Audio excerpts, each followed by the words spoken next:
Chapter 3. No matter. Within another year Anthony and Gloria had become like players who had lost their costumes, lacking the pride to continue on the note of tragedy, so that when Mrs. and Miss Hume of Kansas City cut them dead in the plaza one evening, it was only that Mrs. and Miss Hume, like most people, abominated mirrors of their atavistic selves. Their new apartment, for which they paid $85 a month, was situated on Claremont Avenue, which is 2 blocks from the Hudson in the dim hundreds. They had lived there a month when Muriel Kane came to see them late one afternoon. It was a reproachless twilight on the summer side of spring. Anthony lay upon the lounge looking up 127th Street toward the river, near which he could just see a single patch of vivid green trees that guaranteed the brummagem umbrageousness of Riverside Drive. Across the water were the Palisades, crowned by the ugly framework of the amusement park. Yet soon it would be dusk and those same iron cobwebs would be a glory against the heavens. An enchanted palace set over the smooth radiance of a tropical canal.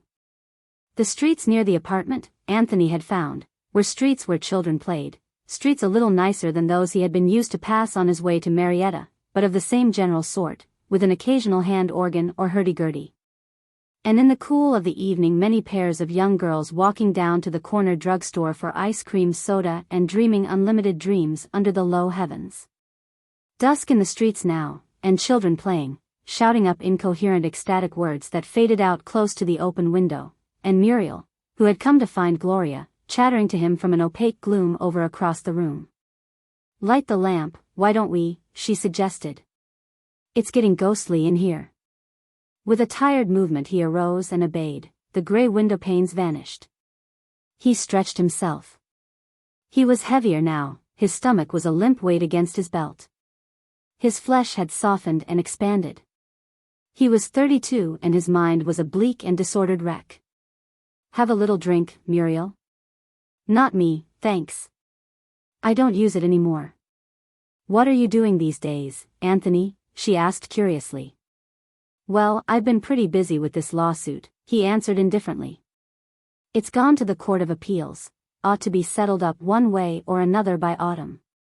There's been some objection as to whether the Court of Appeals has jurisdiction over the matter."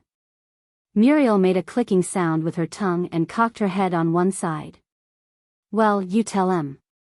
I never heard of anything taking so long." "Oh, they all do," he replied listlessly, "all will cases. They say it's exceptional to have one settled under 4 or 5 years. "Oh." Muriel daringly changed her tack. "Why don't you go to work, you lazy?" "At what?" he demanded abruptly. "Why, at anything, I suppose. You're still a young man." "If that's encouragement, I'm much obliged," he answered dryly, and then with sudden weariness, "Does it bother you particularly that I don't want to work?" "It doesn't bother me, but it does bother a lot of people who claim." "Oh, God," he said brokenly, "it seems to me that for 3 years I've heard nothing about myself but wild stories and virtuous admonitions. I'm tired of it. If you don't want to see us, let us alone. I don't bother my former friends. But I need no charity calls, and no criticism disguised as good advice." Then he added apologetically, "I'm sorry, but really, Muriel, you mustn't talk like a lady slum worker even if you are visiting the lower middle classes."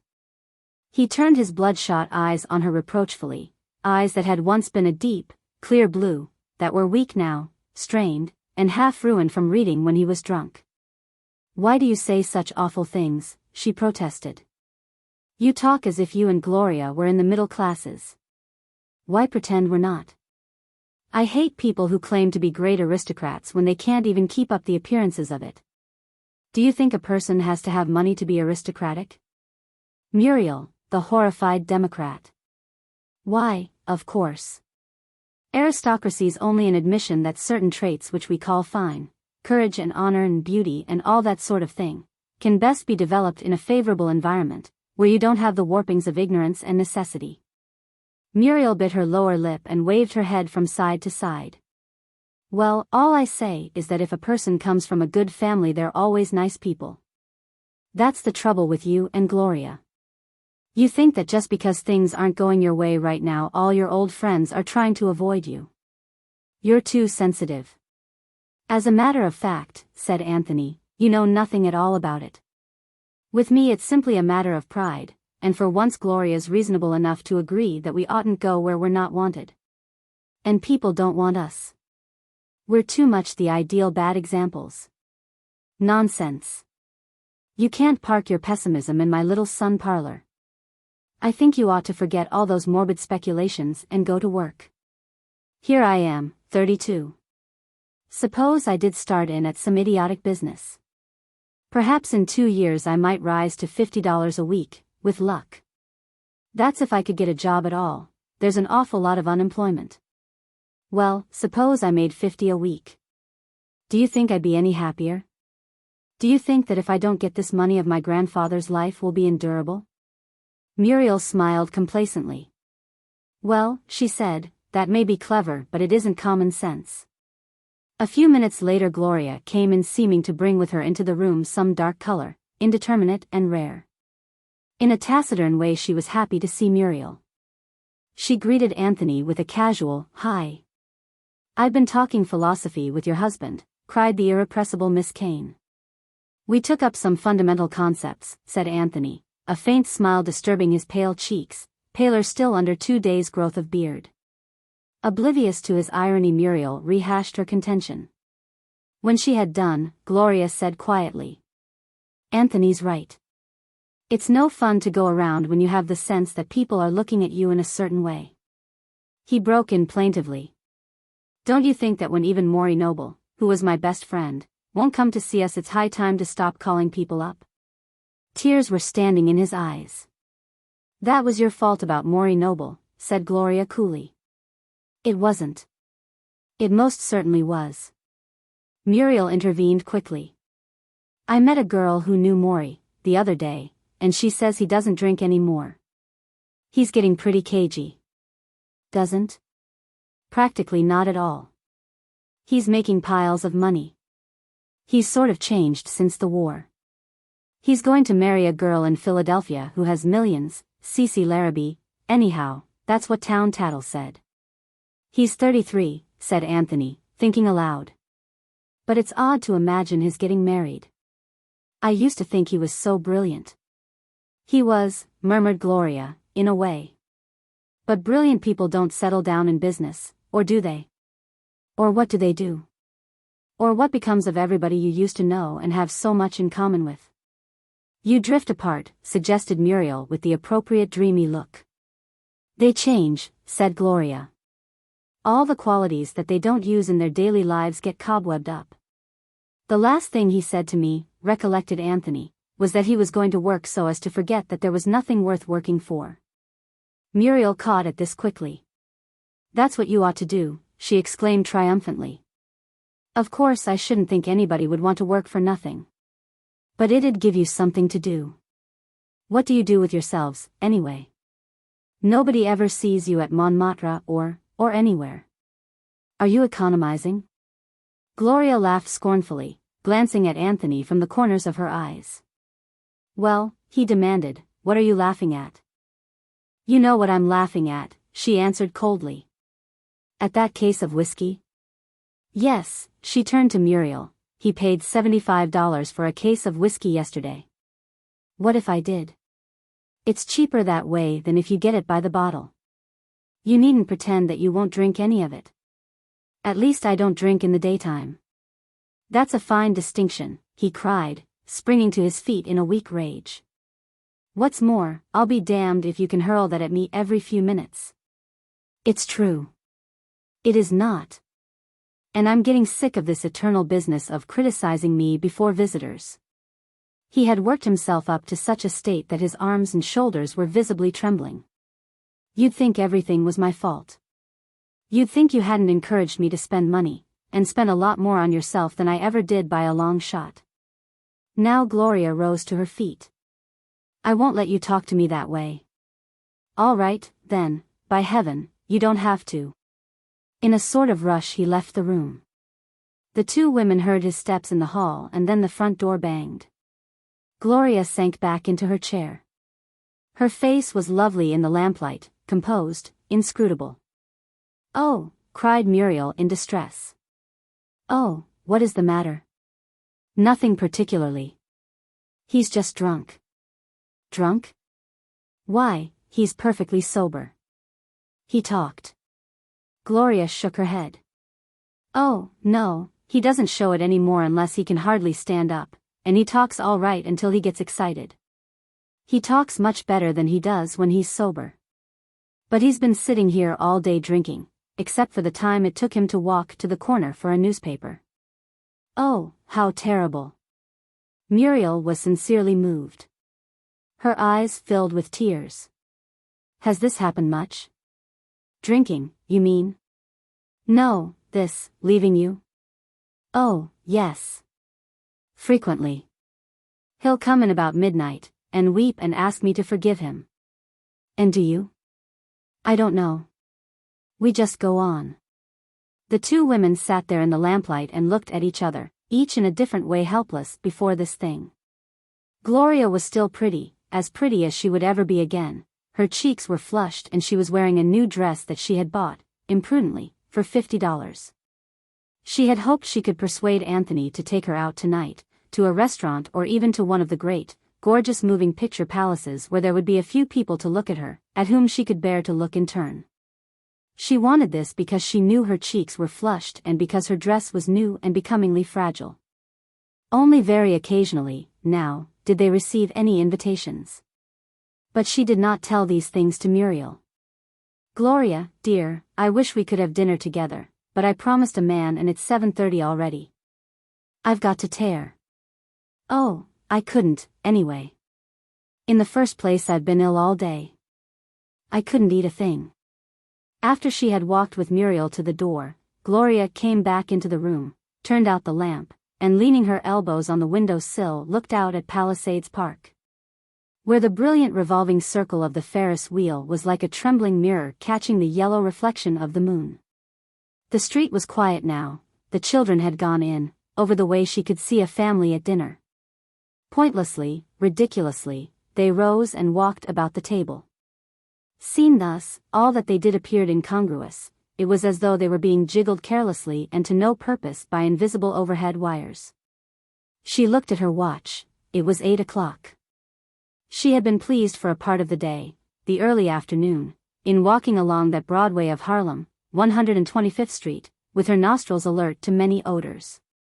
And her mind excited by the extraordinary beauty of some Italian children.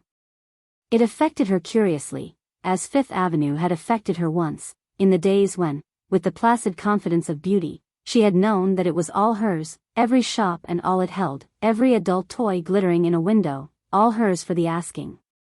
Here on 125th Street there were Salvation Army bands and spectrum-shawled old ladies on doorsteps and sugary sticky candy in the grimy hands of shiny-haired children, and the late sun striking down on the sides of the tall tenements. All very rich and racine savory, like a dish by a provident French chef that one could not help enjoying, even though one knew that the ingredients were probably leftovers. Gloria shuddered suddenly as a river siren came moaning over the dusky roofs, and leaning back until the ghostly curtains fell from her shoulder, she turned on the electric lamp. It was growing late. She knew there was some change in her purse, and she considered whether she would go down and have some coffee and rolls where the liberated subway made a roaring cave of Manhattan Street or eat the DeVilled ham and bread in the kitchen. Her purse decided for her. It contained a nickel and 2 pennies. After an hour the silence of the room had grown unbearable, and she found that her eyes were wandering from her magazine to the ceiling, toward which she stared without thought. Suddenly she stood up, hesitated for a moment, biting at her finger, then she went to the pantry, took down a bottle of whiskey from the shelf and poured herself a drink. She filled up the glass with ginger ale, and returning to her chair finished an article in the magazine. It concerned the last revolutionary widow, who, when a young girl, had married an ancient veteran of the Continental Army and who had died in 1906. It seemed strange and oddly romantic to Gloria that she and this woman had been contemporaries. She turned a page and learned that a candidate for Congress was being accused of atheism by an opponent. Gloria's surprise vanished when she found that the charges were false. The candidate had merely denied the miracle of the loaves and fishes. He admitted, under pressure, that he gave full credence to the stroll upon the water. Finishing her first drink, Gloria got herself a second.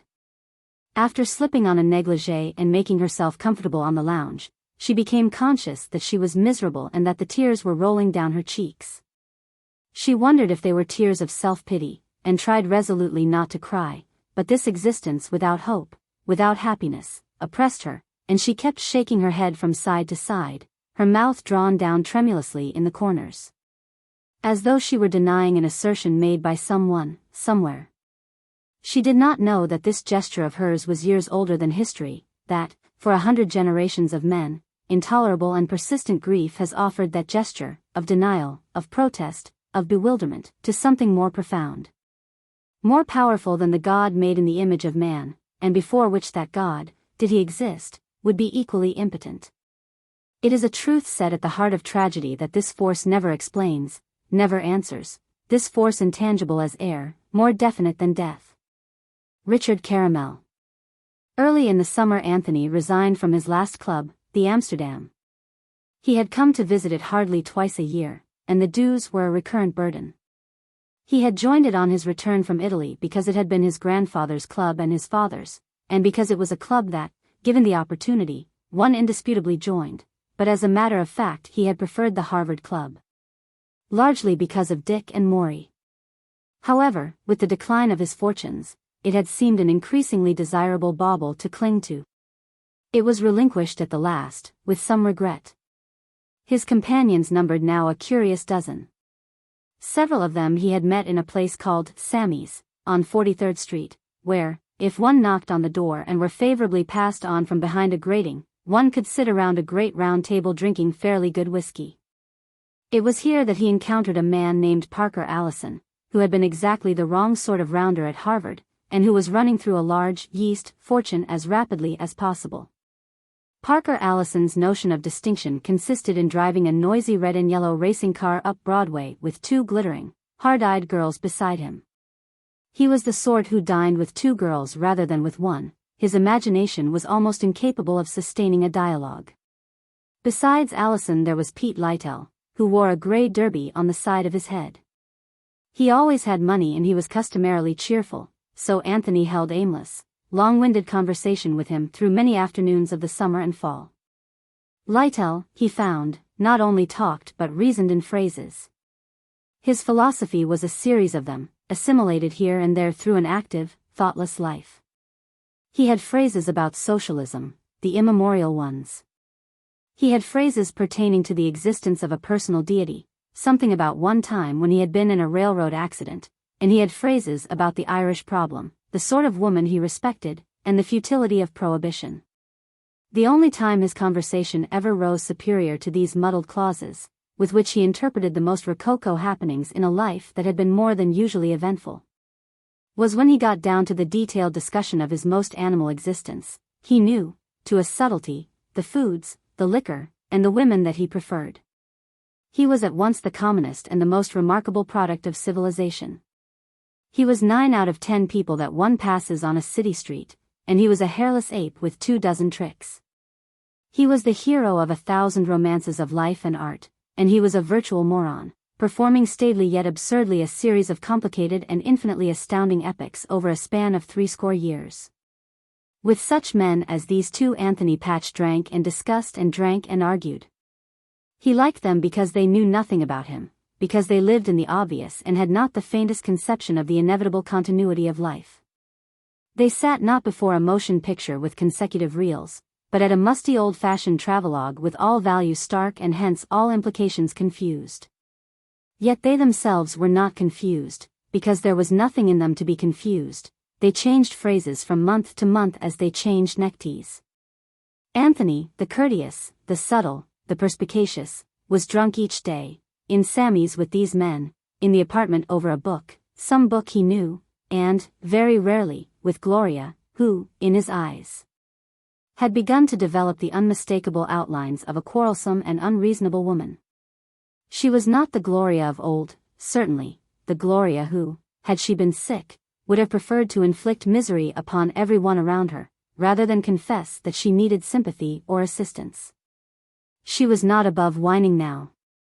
She was not above being sorry for herself. Each night when she prepared for bed she smeared her face with some new unguent which she hoped illogically would give back the glow and freshness to her vanishing beauty. When Anthony was drunk he taunted her about this. When he was sober he was polite to her, on occasions even tender. He seemed to show for short hours a trace of that old quality of understanding too well to blame, that quality which was the best of him and had worked swiftly and ceaselessly toward his ruin. But he hated to be sober. It made him conscious of the people around him, of that air of struggle, of greedy ambition, of hope more sordid than despair, of incessant passage up or down, which in every metropolis is most in evidence through the unstable middle class. Unable to live with the rich, he thought that his next choice would have been to live with the very poor. Anything was better than this cup of perspiration and tears. The sense of the enormous panorama of life, never strong in Anthony, had become dim almost to extinction. At long intervals now some incident, some gesture of Gloria's, would take his fancy, but the grey veils had come down in earnest upon him. As he grew older those things faded. After that there was wine. There was a kindliness about intoxication, there was that indescribable gloss and glamour it gave, like the memories of ephemeral and faded evenings. After a few highballs there was magic in the tall glowing Arabian night of the Bush Terminal building, its summit a peak of sheer grandeur, gold and dreaming against the inaccessible sky. And Wall Street, the crass, the banal, again it was the triumph of gold, a gorgeous sentient spectacle, it was where the great kings kept the money for their wars.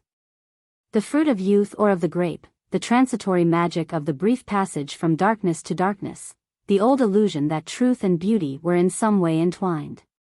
As he stood in front of Delmonico's lighting a cigarette one night he saw two hansoms drawn up close to the curb, waiting for a chance drunken fare. The outmoded cabs were worn and dirty, the cracked patent leather wrinkled like an old man's face, the cushions faded to a brownish lavender.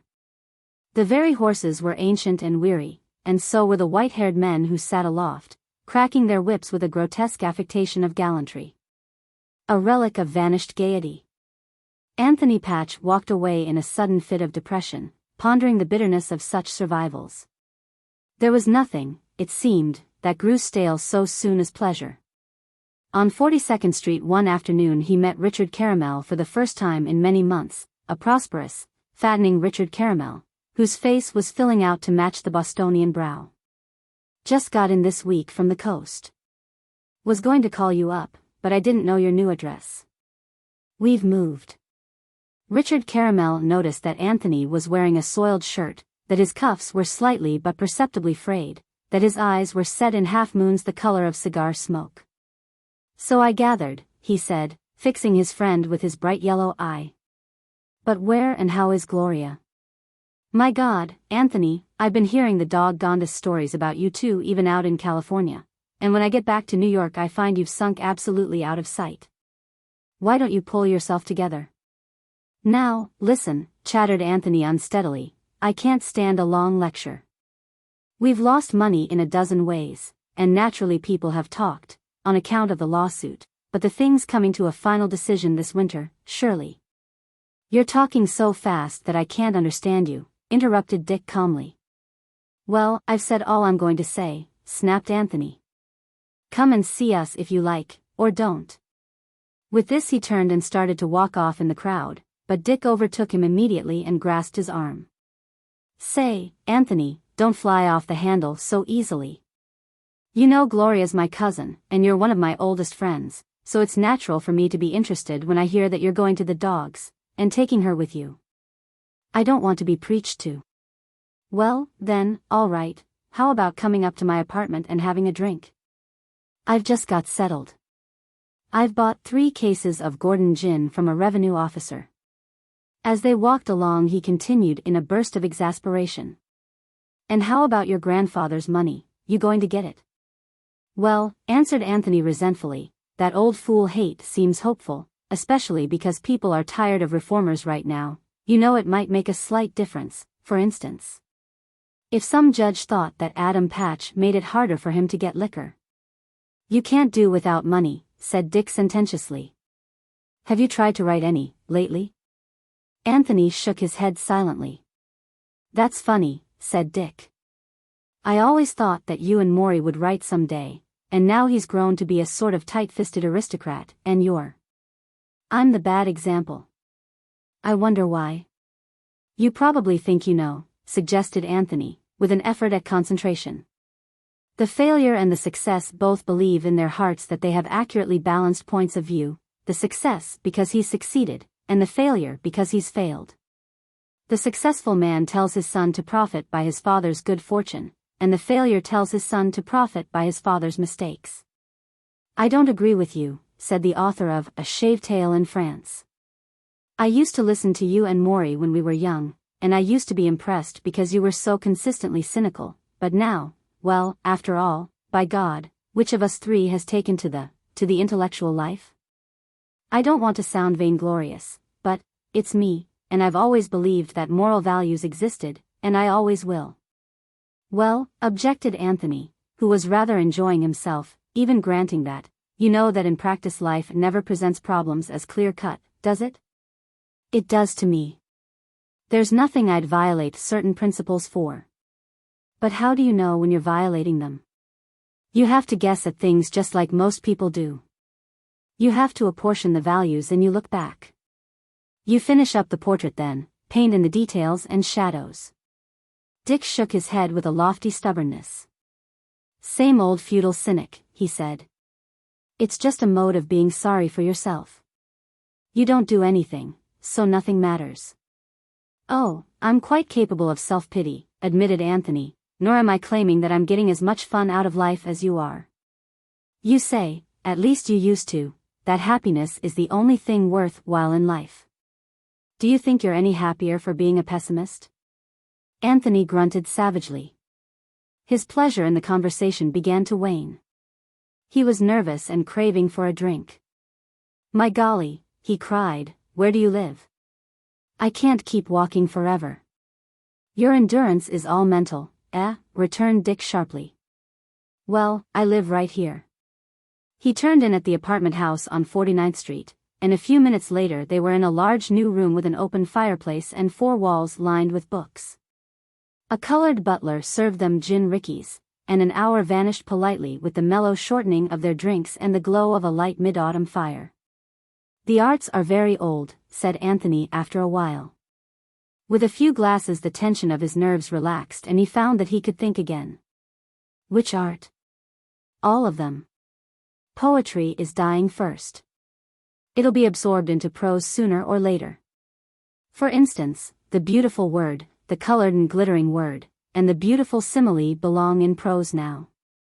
To get attention, poetry has got to strain for the unusual word, the harsh, earthy word that's never been beautiful before. Beauty, as the sum of several beautiful parts, reached its apotheosis in Swinburne.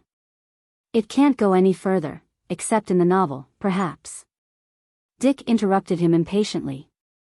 You know these new novels make me tired. My God. Everywhere I go some silly girl asks me if I've read This Side of Paradise. Are our girls really like that? If it's true to life, which I don't believe, the next generation is going to the dogs. I'm sick of all this shoddy realism. I think there's a place for the romanticist in literature. Anthony tried to remember what he had read lately of Richard Caramel's. There was A Shaved Tail in France, a novel called The Land of Strong Men, and several dozen short stories, which were even worse. It had become the custom among young and clever reviewers to mention Richard Caramel with a smile of scorn. Mr. Richard Caramel, they called him. His corpse was dragged obscenely through every literary supplement. He was accused of making a great fortune by writing trash for the movies. As the fashion in books shifted, he was becoming almost a byword of contempt. While Anthony was thinking this, Dick had got to his feet and seemed to be hesitating at an avowal. I've gathered quite a few books, he said suddenly.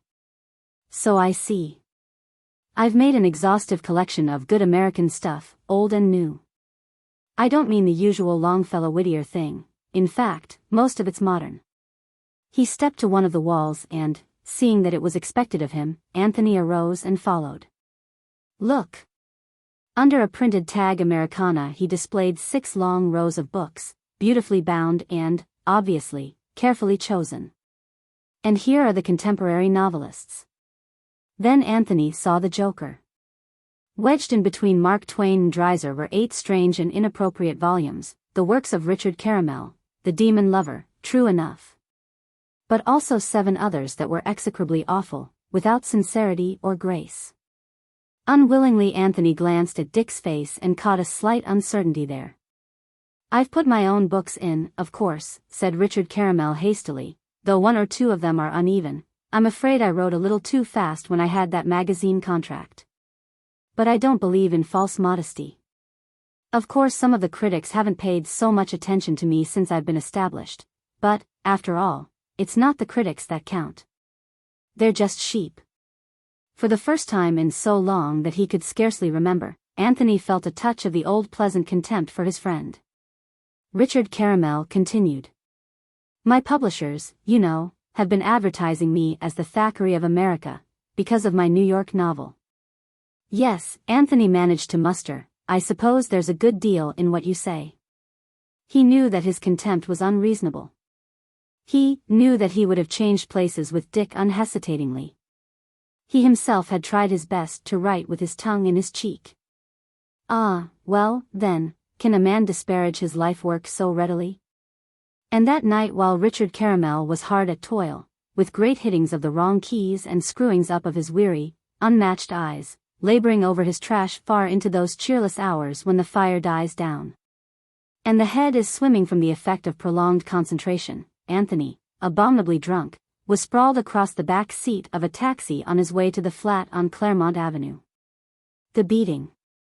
As winter approached it seemed that a sort of madness seized upon Anthony. He awoke in the morning so nervous that Gloria could feel him trembling in the bed before he could muster enough vitality to stumble into the pantry for a drink. He was intolerable now except under the influence of liquor, and as he seemed to decay and coarsen under her eyes, Gloria's soul and body shrank away from him. When he stayed out all night, as he did several times, she not only failed to be sorry but even felt a measure of relief. Next day he would be faintly repentant, and would remark in a gruff, hangdog fashion that he guessed he was drinking a little too much. For hours at a time he would sit in the great armchair that had been in his apartment, lost in a sort of stupor. Even his interest in reading his favorite books seemed to have departed.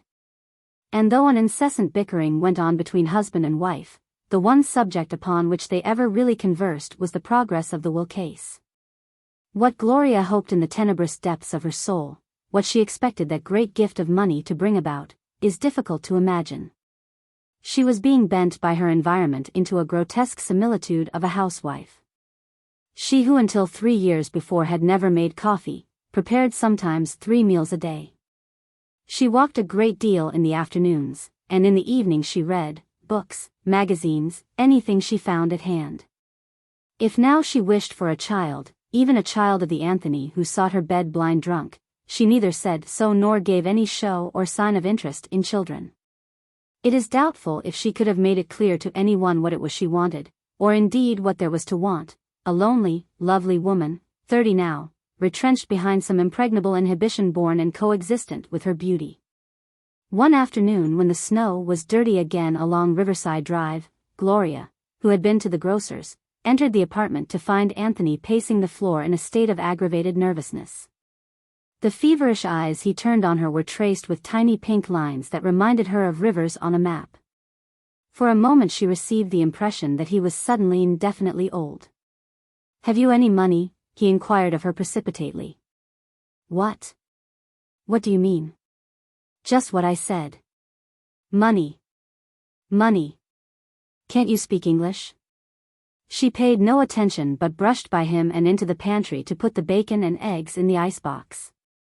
When his drinking had been unusually excessive he was invariably in a whining mood.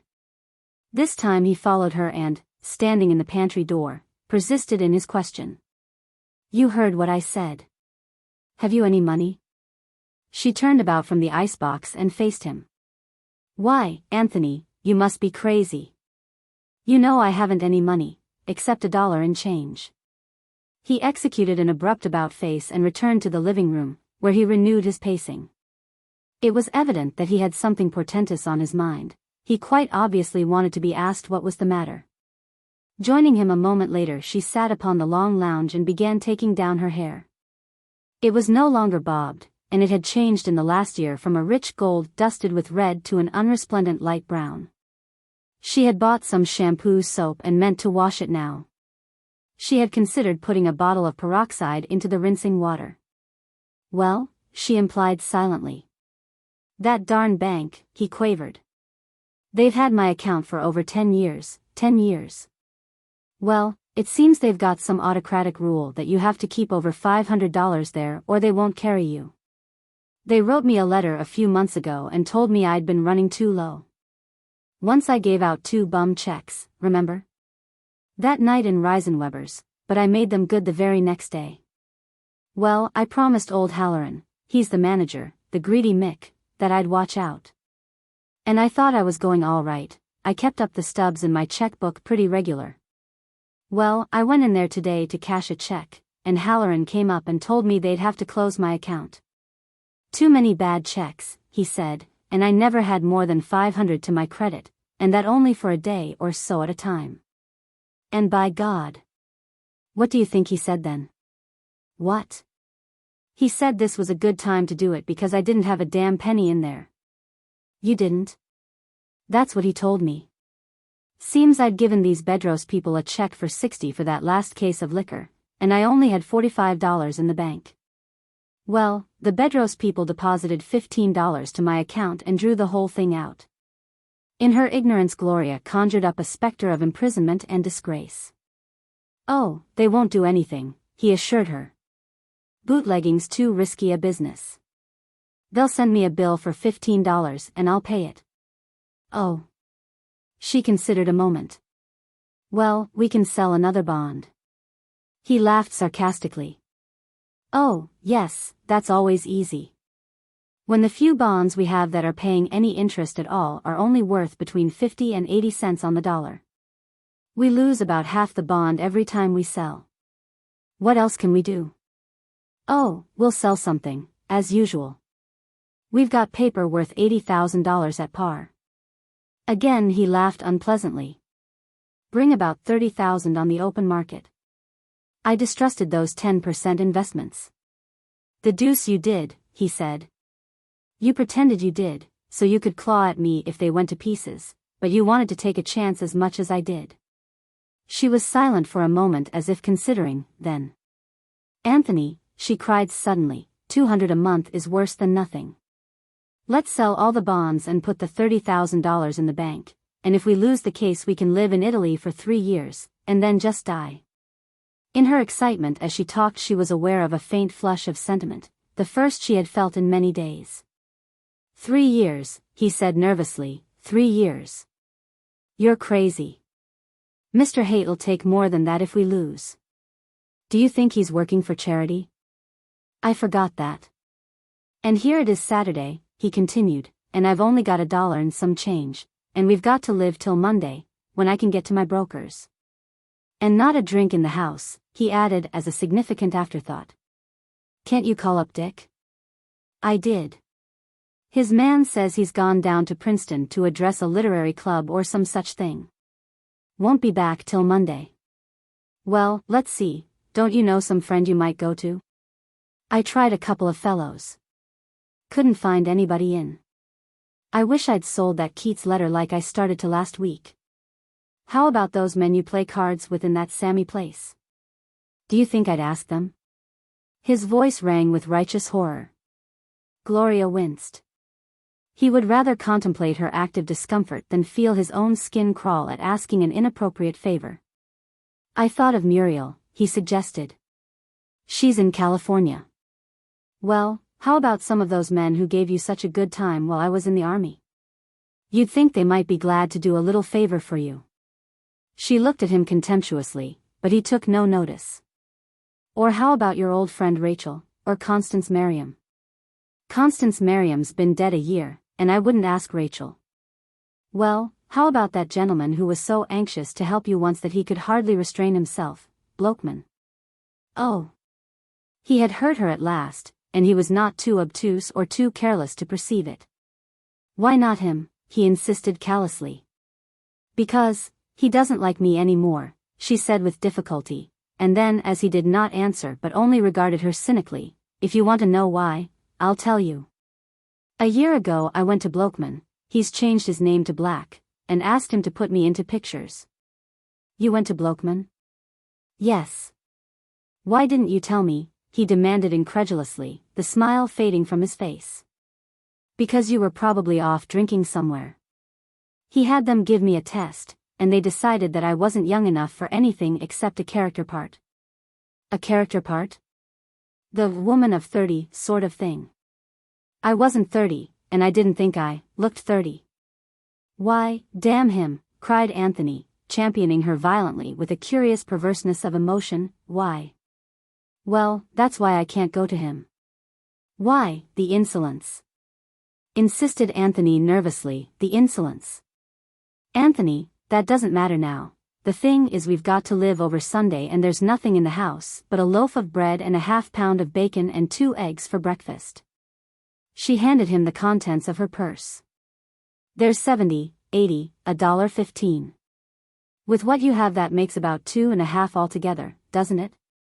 Anthony, we can get along on that. We can buy lots of food with that, more than we can possibly eat. Jingling the change in his hand, he shook his head. No. I've got to have a drink. I'm so darn nervous that I'm shivering. A thought struck him. Perhaps Sammy'd cash a check. And then Monday I could rush down to the bank with the money. But they've closed your account. That's right, I'd forgotten. I'll tell you what, I'll go down to Sammy's and I'll find somebody there who'll lend me something. I hate like the devil to ask them, though. He snapped his fingers suddenly. I know what I'll do. I'll hawk my watch. I can get $20 on it, and get it back Monday for 60 cents extra. It's been hawked before, when I was at Cambridge. He had put on his overcoat, and with a brief goodbye he started down the hall toward the outer door. Gloria got to her feet. It had suddenly occurred to her where he would probably go first. Anthony. She called after him, hadn't you better leave $2 with me? You'll only need car fare. The outer door slammed, he had pretended not to hear her. She stood for a moment looking after him. Then she went into the bathroom among her tragic unguents and began preparations for washing her hair. Down at Sammy's he found Parker Allison and Pete Lytell sitting alone at a table, drinking whiskey sours. It was just after 6 o'clock, and Sammy, or Samuel Bendiri, as he had been christened, was sweeping an accumulation of cigarette butts and broken glass into a corner. Hi, Tony, called Parker Allison to Anthony. Sometimes he addressed him as Tony, at other times it was Dan. To him all Anthonys must sail under one of these diminutives. Sit down. What'll you have?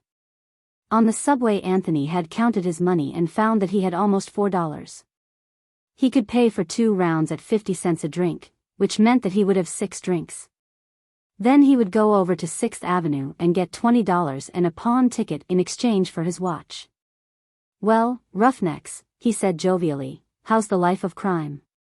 Pretty good, said Allison. He winked at Pete Lytell. Too bad you're a married man.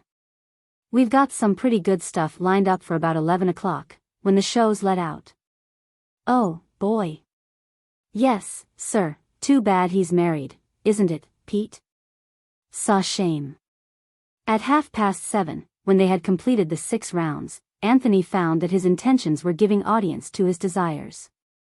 He was happy and cheerful now, thoroughly enjoying himself.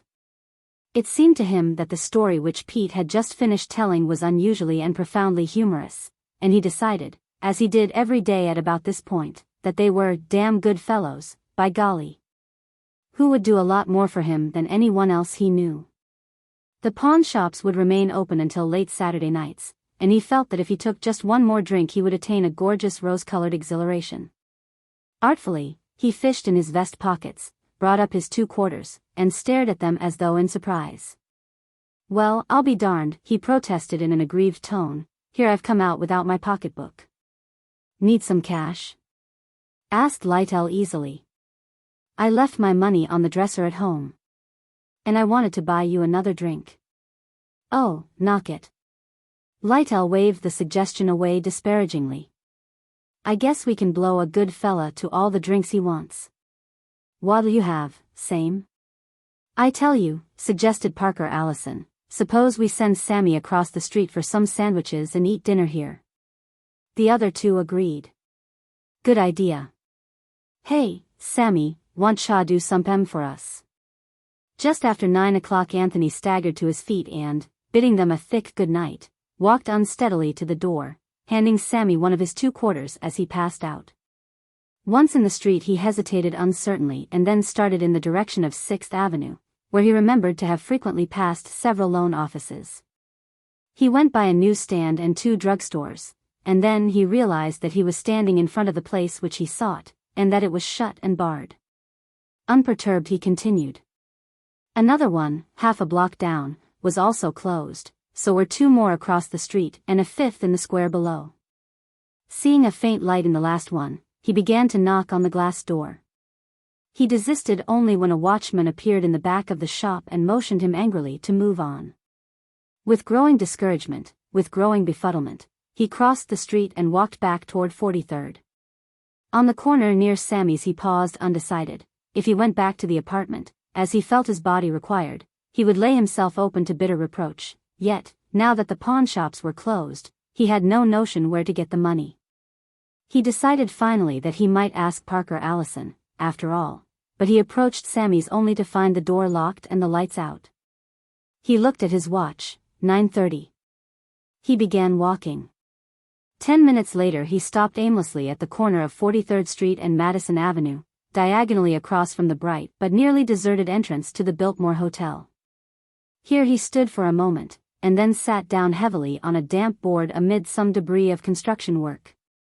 He rested there for almost half an hour, his mind a shifting pattern of surface thoughts, chiefest among which were that he must obtain some money and get home before he became too sodden to find his way. Then, glancing over toward the Biltmore, he saw a man standing directly under the overhead glow of the porte-cochere lamps beside a woman in an ermine coat. As Anthony watched, the couple moved forward and signaled to a taxi. Anthony perceived by the infallible identification that lurks in the walk of a friend that it was Maury Noble. He rose to his feet. "Maury," he shouted. Maury looked in his direction, then turned back to the girl just as the taxi came up into place. With the chaotic idea of borrowing $10, Anthony began to run as fast as he could across Madison Avenue and along 43rd Street. As he came up, Maury was standing beside the yawning door of the taxicab. His companion turned and looked curiously at Anthony. "Hello, Maury," he said, holding out his hand. "How are you?" "Fine, thank you." Their hands dropped and Anthony hesitated.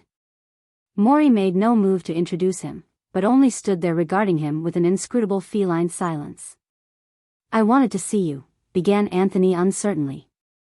He did not feel that he could ask for a loan with the girl not 4 feet away, so he broke off and made a perceptible motion of his head as if to beckon Maury to one side. "I'm in rather a big hurry, Anthony." "I know, but can you, again he hesitated. "I'll see you some other time," said Maury. "It's important." "I'm sorry, Anthony." Before Anthony could make up his mind to blurt out his request, Maury had turned coolly to the girl, helped her into the car and, with a polite, "Good evening," stepped in after her. As he nodded from the window it seemed to Anthony that his expression had not changed by a shade or a hair. Then with a fretful clatter the taxi moved off, and Anthony was left standing there alone under the lights. Anthony went on into the Biltmore, for no reason in particular except that the entrance was at hand, and ascending the wide stair found a seat in an alcove. He was furiously aware that he had been snubbed. He was as hurt and angry as it was possible for him to be when in that condition.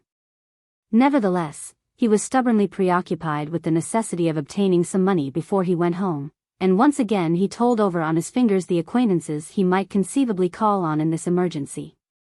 He thought, eventually, that he might approach Mr. Howland, his broker, at his home.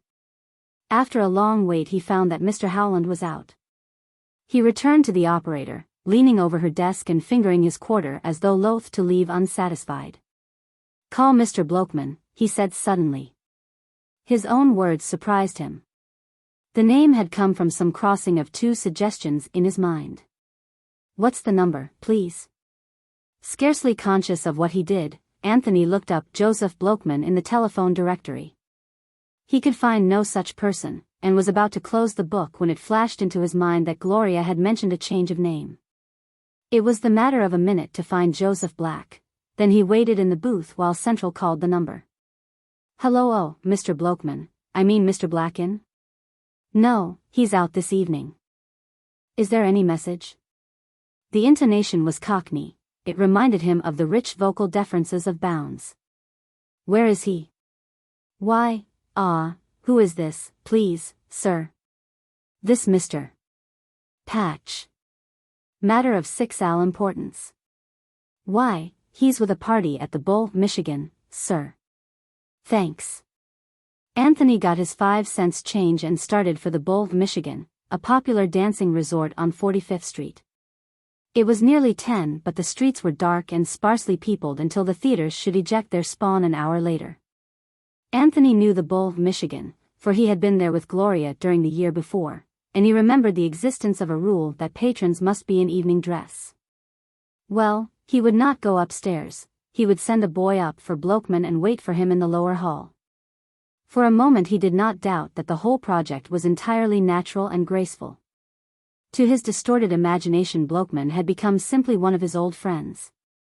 The entrance hall of the Bull, Michigan, was warm. There were high yellow lights over a thick green carpet, from the center of which a white stairway rose to the dancing floor. Anthony spoke to the hall boy. I want to see Mr. Blokeman, Mr. Black, he said. He's upstairs, have him paged. The boy shook his head. Against rules to have him paged. You know what table he's at? No. But I've got to see him. Waitin', I'll getcha waiter. After a short interval a head waiter appeared, bearing a card on which were charted the table reservations. He darted a cynical look at Anthony, which, however, failed of its target. Together they bent over the cardboard and found the table without difficulty, a party of 8, Mr. Black's own. Tell him, Mr. Patch. Very, very important. Again he waited, leaning against the banister and listening to the confused harmonies of Jazz Mad, which came floating down the stairs. A Czech girl near him was singing. Out in the Chimie Sanitarium. The Jazz Mad nuts reside. Out in the Chimie Sanitarium. I left my blushing bride. She went and shook herself insane. So let her shiver back again. Then he saw Blokeman descending the staircase, and took a step forward to meet him and shake hands. You wanted to see me, said the older man coolly. Yes, answered Anthony, nodding, personal matter. Can you just step over here? Regarding him narrowly, Blokeman followed Anthony to a half-bend made by the staircase where they were beyond observation or earshot of any one entering or leaving the restaurant. Well, he inquired. Want to talk to you. What about? Anthony only laughed, a silly laugh. He intended it to sound casual. What do you want to talk to me about? Repeated Blokeman. Wha's hurry, old man? He tried to lay his hand in a friendly gesture upon Blokeman's shoulder, but the latter drew away slightly. How've been? Very well, thanks. See here, Mr. Patch, I've got a party upstairs. They'll think it's rude if I stay away too long. What was it you wanted to see me about? For the second time that evening Anthony's mind made an abrupt jump, and what he said was not at all what he had intended to say. Understand you kept my wife out of the movies. What? Blokeman's ruddy face darkened in parallel planes of shadows. You heard me. Look here, Mr. Patch, said Blokeman, evenly and without changing his expression, you're drunk. You're disgustingly and insultingly drunk. Not too drunk talk to you, insisted Anthony with a leer. First place, my wife wants nothin' whatever do with you. Never did. Understand me? Be quiet, said the older man angrily. I should think you'd respect your wife enough not to bring her into the conversation under these circumstances. Never you min, how I expect my wife. One thing, you leave her alone. You go to hell. See here, I think you're a little crazy, exclaimed Blokeman. He took 2 paces forward as though to pass by, but Anthony stepped in his way. Not so fast, you goddamn Jew. For a moment they stood regarding each other, Anthony swaying gently from side to side, Blokeman almost trembling with fury. Be careful, he cried in a strained voice. Anthony might have remembered then a certain look Blokeman had given him in the Biltmore Hotel years before. But he remembered nothing. I'll say it again, you God.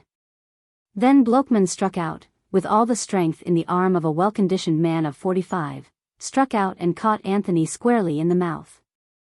Anthony cracked up against the staircase, recovered himself and made a wild drunken swing at his opponent, but Blokeman, who took exercise every day and knew something of sparring, blocked it with ease and struck him twice in the face with 2 swift smashing jabs. Anthony gave a little grunt and toppled over onto the green plush carpet, finding, as he fell, that his mouth was full of blood and seemed oddly loose in front. He struggled to his feet, panting and spitting, and then as he started toward Blokeman, who stood a few feet away, his fists clenched but not up, 2 waiters who had appeared from nowhere seized his arms and held him, helpless. In back of them a dozen people had miraculously gathered. I'll kill him, cried Anthony, pitching and straining from side to side. Let me kill. Throw him out, ordered Blokeman excitedly, just as a small man with a pockmarked face pushed his way hurriedly through the spectators. Any trouble, Mr. Black? This bum tried to blackmail me, said Blokeman, and then, his voice rising to a faintly shrill note of pride, he got what was coming to him. The little man turned to a waiter. Call a policeman, he commanded. Oh, no, said Blokeman quickly. I can't be bothered. Just throw him out in the street. Ugh! What an outrage. He turned and with conscious dignity walked toward the washroom just as 6 brawny hands seized upon Anthony and dragged him toward the door. The bum was propelled violently to the sidewalk, where he landed on his hands and knees with a grotesque slapping sound and rolled over slowly onto his side. The shock stunned him. He lay there for a moment in acute distributed pain. Then his discomfort became centralized in his stomach, and he regained consciousness to discover that a large foot was prodding him. You've got to move on, why, bum? Move on. It was the bulky doorman speaking.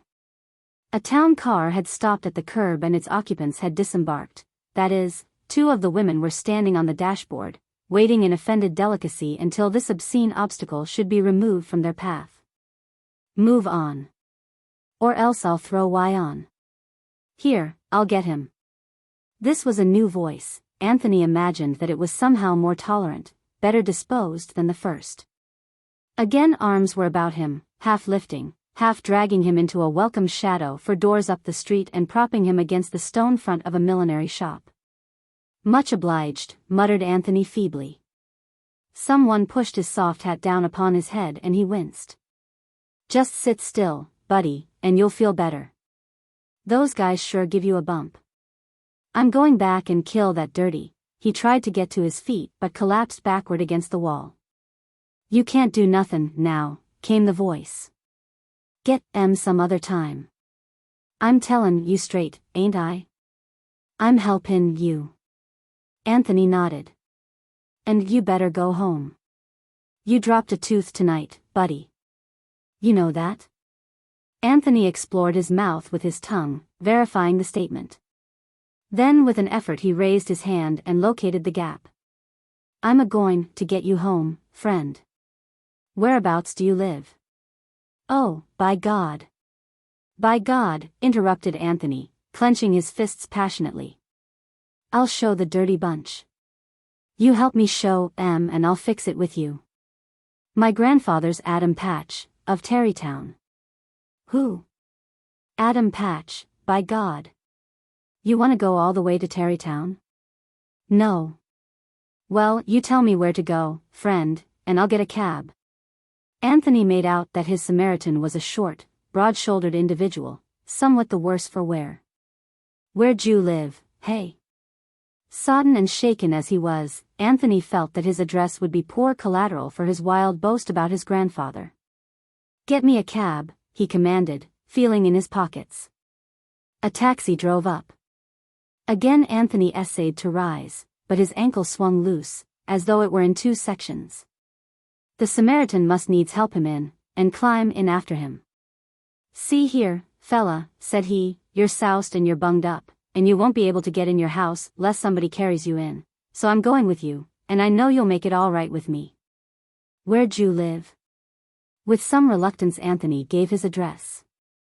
Then, as the cab moved off, he leaned his head against the man's shoulder and went into a shadowy, painful torpor.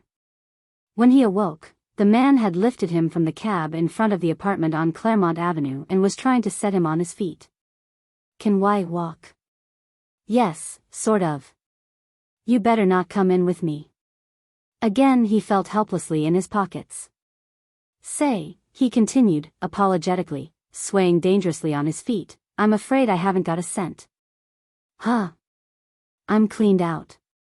"Saw I. Didn't I hear you promise you'd fix it with me? Who's goin' to pay the taxi bill?"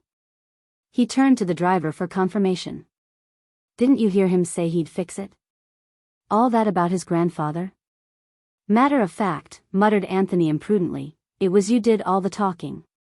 However, if you come round, tomorrow." At this point the taxi driver leaned from his cab and said ferociously, "Ah, poke him one, the dirty cheapskate. If he wasn't a bum they wouldn't ha' throwed him out." In answer to this suggestion the fist of the Samaritan shot out like a battering ram and sent Anthony crashing down against the stone steps of the apartment house, where he lay without movement, while the tall buildings rocked to and fro above him. After a long while he awoke and was conscious that it had grown much colder. He tried to move himself but his muscles refused to function. He was curiously anxious to know the time, but he reached for his watch, only to find the pocket empty. Involuntarily his lips formed an immemorial phrase. What a night. Strangely enough, he was almost sober.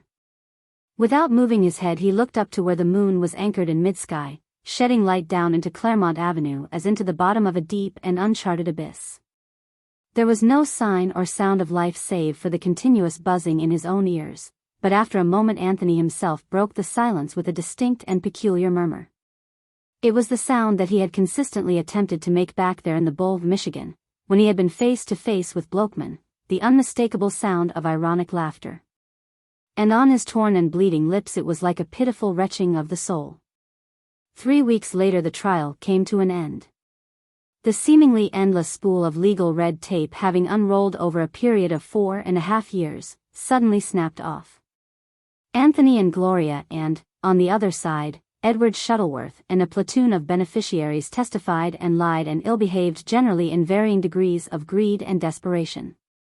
Anthony awoke one morning in March realizing that the verdict was to be given at 4 that afternoon, and at the thought he got up out of his bed and began to dress. With his extreme nervousness there was mingled an unjustified optimism as to the outcome.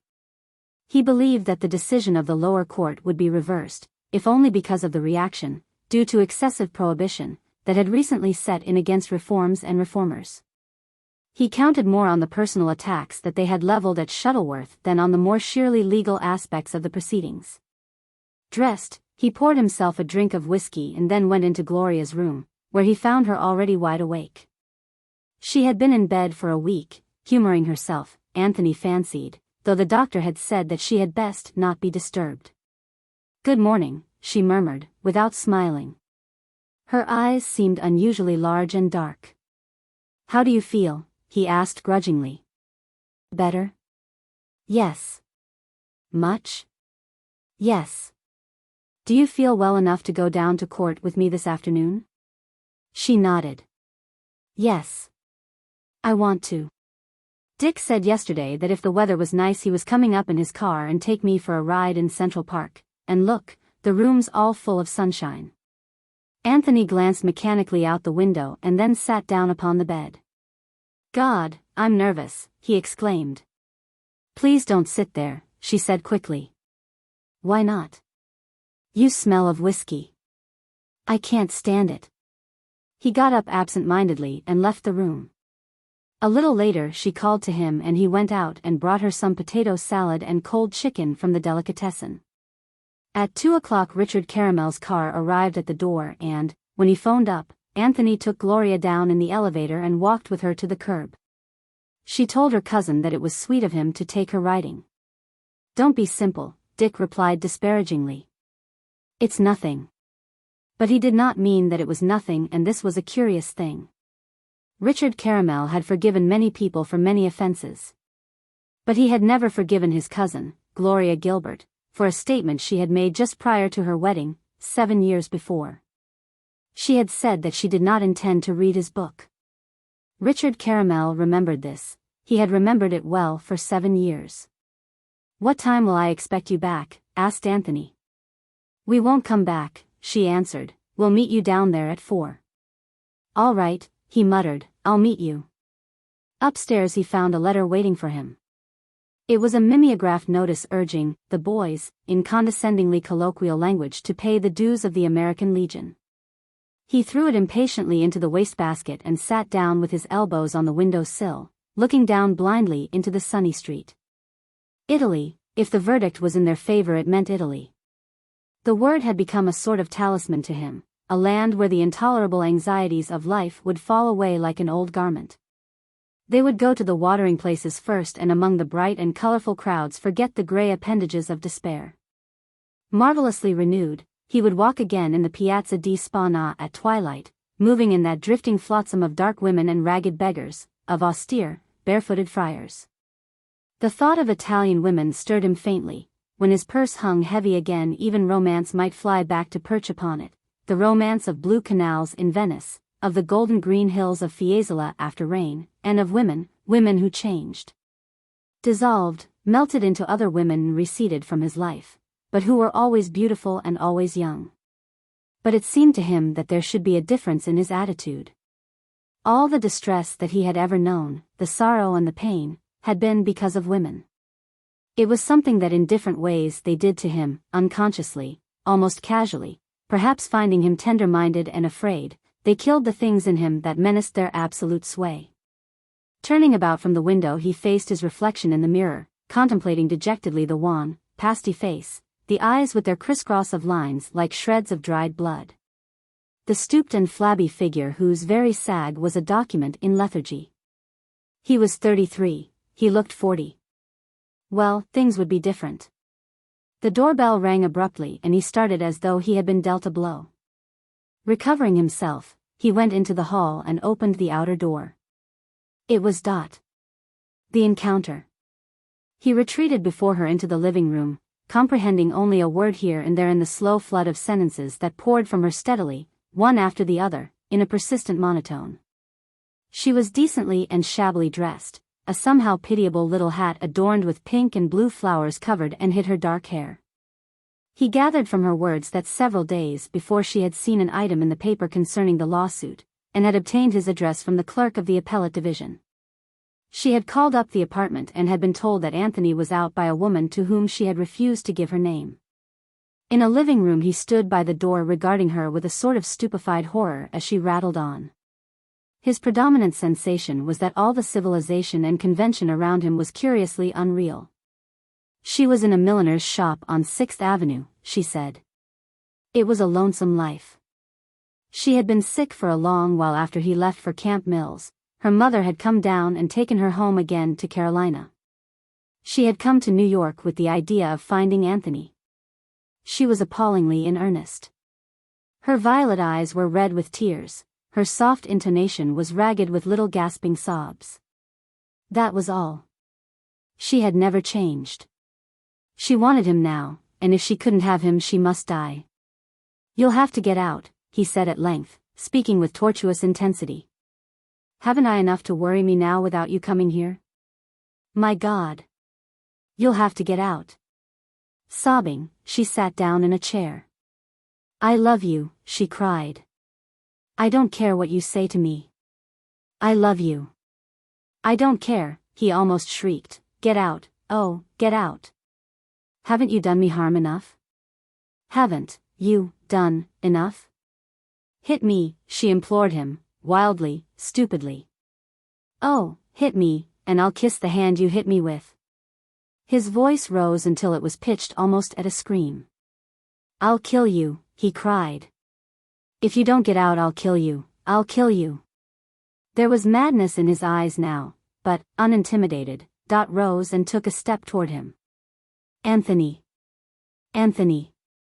He made a little clicking sound with his teeth and drew back as though to spring at her, then, changing his purpose, he looked wildly about him on the floor and wall. I'll kill you, he was muttering in short, broken gasps.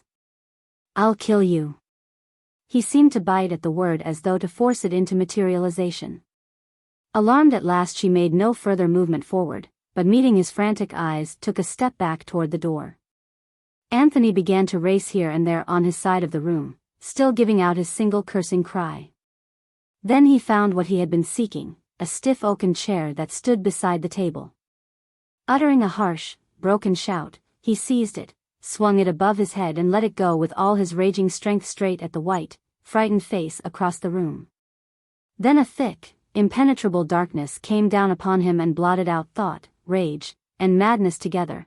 With almost a tangible snapping sound, the face of the world changed before his eyes. Gloria and Dick came in at 5 and called his name. There was no answer. They went into the living room and found a chair with its back smashed lying in the doorway, and they noticed that all about the room there was a sort of disorder. The rugs had slid. The pictures and bric-a-brac were upset upon the center table. The air was sickly sweet with cheap perfume. They found Anthony sitting in a patch of sunshine on the floor of his bedroom. Before him, open, were spread his 3 big stamp books, and when they entered he was running his hands through a great pile of stamps that he had dumped from the back of one of them. Looking up and seeing Dick and Gloria, he put his head critically on one side and motioned them back. Anthony, cried Gloria tensely, we've won. They reversed the decision. Don't come in, he murmured wanly, you'll muss them. I'm sorting, and I know you'll step in them. Everything always gets mussed. What are you doing? Demanded Dick in astonishment. Going back to childhood? Don't you realize you've won the suit? They've reversed the decision of the lower courts. You're worth 30 millions. Anthony only looked at him reproachfully. Shut the door when you go out. He spoke like a pert child. With a faint horror dawning in her eyes, Gloria gazed at him. Anthony, she cried, what is it? What's the matter? Why didn't you come? Why, what is it? See here, said Anthony softly, you two get out, now, both of you. Or else I'll tell my grandfather. He held up a handful of stamps and let them come drifting down about him like leaves, varicolored and bright, turning and fluttering gaudily upon the sunny air, stamps of England and Ecuador, Venezuela and Spain, Italy. Together with the sparrows. That exquisite heavenly irony which has tabulated the demise of so many generations of sparrows doubtless records the subtlest verbal inflections of the passengers of such ships as the Berengaria. And doubtless it was listening when the young man in the plaid cap crossed the deck quickly and spoke to the pretty girl in yellow. That's him, he said, pointing to a bundled figure seated in a wheelchair near the rail. That's Anthony Patch. First time he's been on deck. Oh, that's him? Yes. He's been a little crazy, they say, ever since he got his money, 4 or 5 months ago. You see, the other fellow, Shuttleworth, the religious fellow, the one that didn't get the money, he locked himself up in a room in a hotel and shot himself. Oh, he did. But I guess Anthony Patch don't care much. He got his 30 million. And he's got his private physician along in case he doesn't feel just right about it. Has she been on deck? He asked. The pretty girl in yellow looked around cautiously. She was here a minute ago. She had on a Russian sable coat that must have cost a small fortune. She frowned and then added decisively, I can't stand her, you know. She seems sort of dyed and unclean, if you know what I mean. Some people just have that look about them whether they are or not. Sure, I know, agreed the man with the plaid cap. She's not bad looking, though. He paused.